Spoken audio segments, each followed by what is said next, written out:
या विठूचा गजर हरी नामाचा झेंडा रोविला.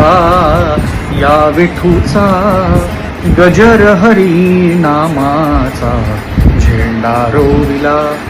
जय जय रामकृष्ण हरी. नमस्कार, मी योगेश सोहोनी हा व्हिडिओ मुद्दामून तुमच्यासाठी करतोय, कारण खूप आनंदाची बातमी मला तुमच्या सगळ्यांसोबत शेअर करायची आहे या माध्यमातून.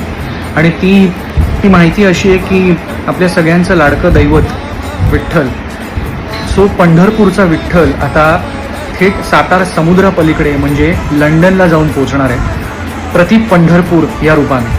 कारण विठ्ठलाचं आपलं लाडकं पंढरपुरातलं देऊळ आता प्रति पंढरपूर या रूपाने UK स्थापन होणार आहे. जवळजवळ 22 देश आणि 69 दिवसांची ही जागतिक वारी असणार आहे. या वारीमध्ये आपल्या संस्कृतीचा, आपल्या श्रद्धेचा, आपल्या परंपरेचा खूप मोठा वारसा जो आपल्याला आहे.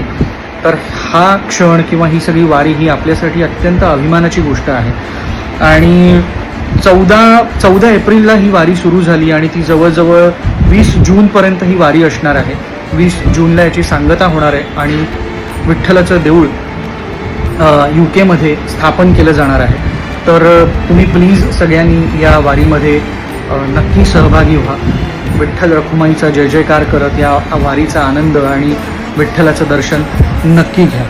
So stay tune for updates. तुम्हाला त्यांच्या सोशल मीडियाच्या साईट्सवरती ती वारी आत्ता कुठून प्रस्थान करते, पुढचा कुठला देश आहे आणि तिचा प्रवास किंवा त्याचं मार्गक्रमण कसं असणार आहे याची माहिती नक्की मिळेल. Thank you so much. जय जय रामकृष्ण.